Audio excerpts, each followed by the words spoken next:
Inspirasi Alkitab untuk 11 Februari dari Perjanjian Baru, Injil Matius 26 ayat 47 hingga 68. Waktu Yesus masih berbicara, datanglah Yudas, salah seorang dari ke-12 murid itu, dan bersama-sama dia serombongan besar orang yang membawa pedang dan pantung, disuruh oleh imam-imam kepala dan tua-tua bangsa Yahudi. Orang yang menyerahkan dia telah memberitahukan tanda ini kepada mereka. Orang yang akan kucium itulah dia, tangkaplah dia. Dan segera ia maju mendapatkan Yesus dan berkata, "Salam Rabi," lalu mencium dia.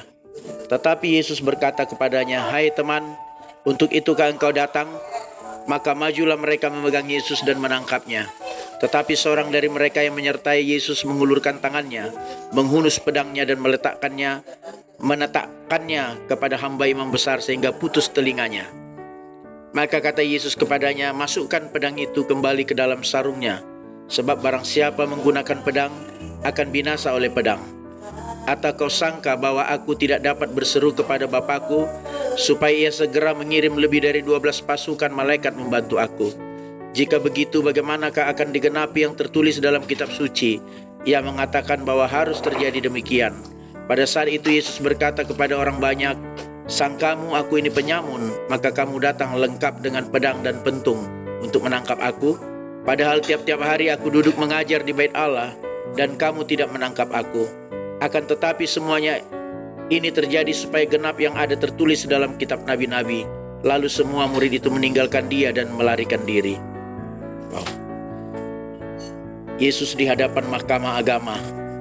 Sesudah mereka menangkap Yesus, mereka membawanya menghadap Kayafas, imam besar. Disitulah telah berkumpul ahli-ahli Taurat dan tua-tua. Dan Petrus mengikuti dia dari jauh sampai ke halaman imam besar. Dan setelah masuk ke dalam, ia duduk di antara pengawal-pengawal untuk melihat kesudahan perkara itu. Imam-imam kepala malah seluruh mahkamah agama mencari kesaksian palsu terhadap Yesus supaya ia dapat dihukum mati.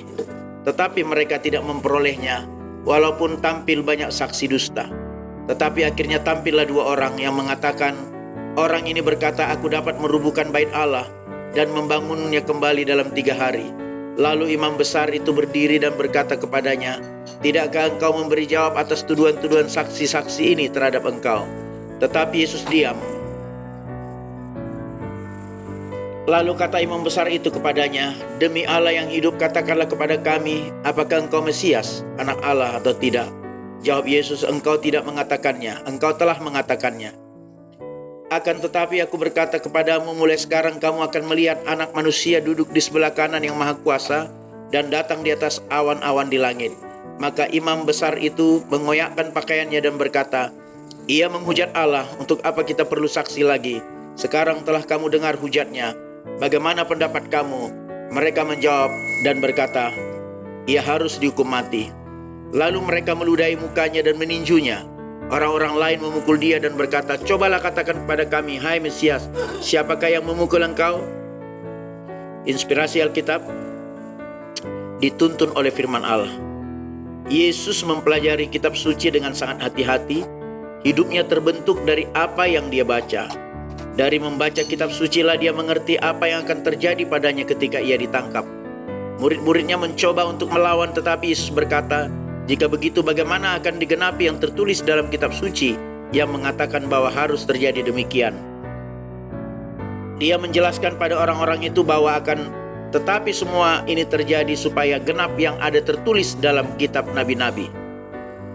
Kitab suci lah yang memberinya kemampuan untuk menghadapi pengkhianatan, pengabaian, dan tuduhan palsu.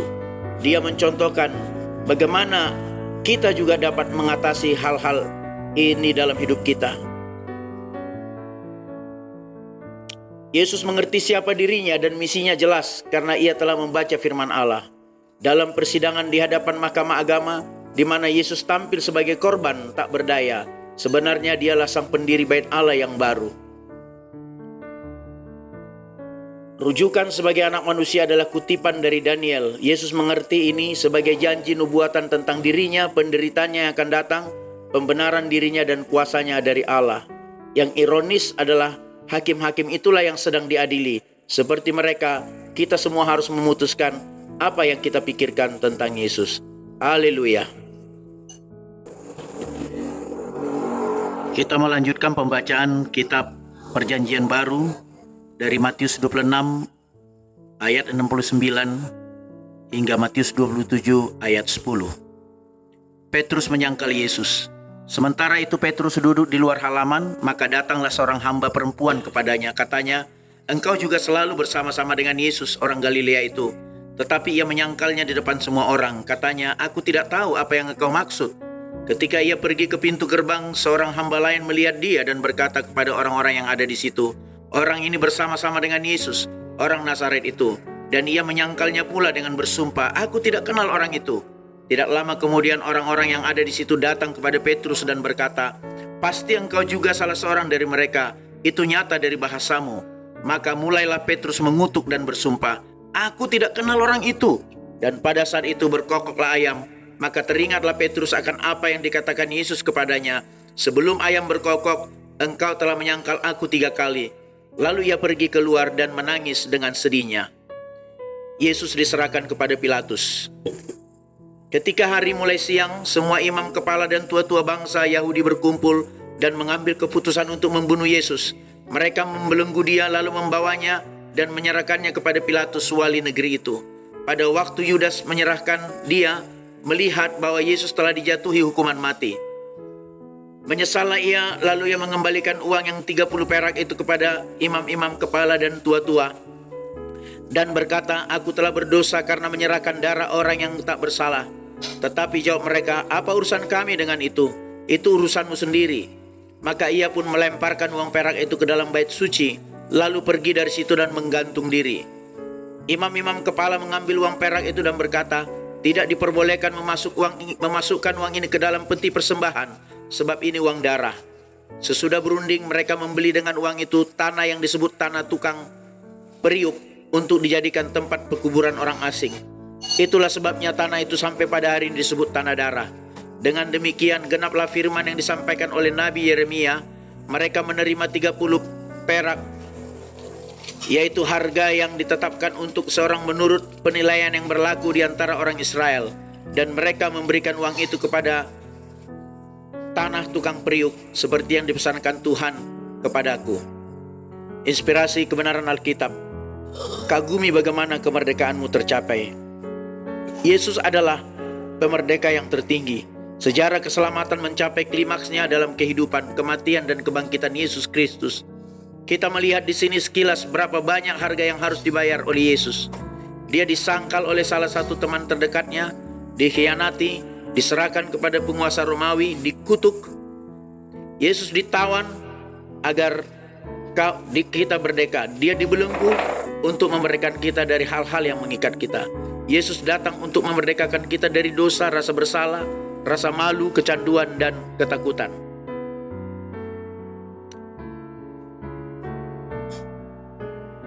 Ada banyak kesamaan antara Yudas dan Petrus. Keduanya adalah murid Yesus. Keduanya diberitahu bahwa mereka akan mengecewakannya. Keduanya memenuhi kenubuatan perjanjian lama mengenai tindakan mereka. Tetapi keduanya sangat menyesalkan perbuatan mereka. Namun demikian ada juga perbedaan penting antara keduanya. Petrus menanggapi kegagalannya dengan cara yang benar, sedangkan Yudas tidak.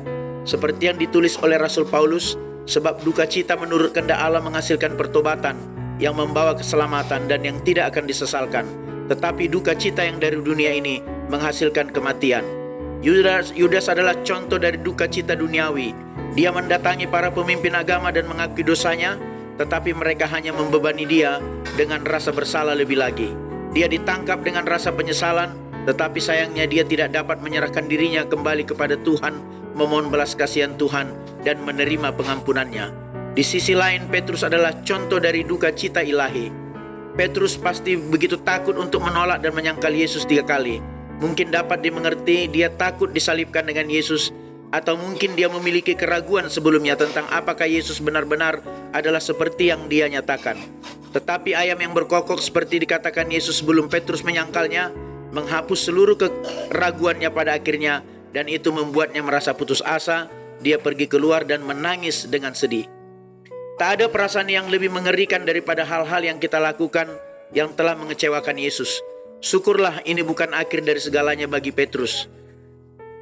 Ia dibebaskan dari kesalahan dan rasa malu dan kemudian menjadi pemimpin gereja Yesus yang besar, kudus, kuat, dan diurapi. Kita tidak perlu dibebani oleh rasa bersalah atau malu tentang dosa dan kesalahan di masa lalu. Orang-orang yang Yesus merdekakan adalah benar-benar merdeka. Meskipun kita telah begitu kacau dan berdosa, tidak pernah ada kata terlambat menanggapi seperti yang dilakukan Petrus, dan kita dapat memiliki masa depan yang hebat di depan kita dalam melayani Yesus. Haleluya.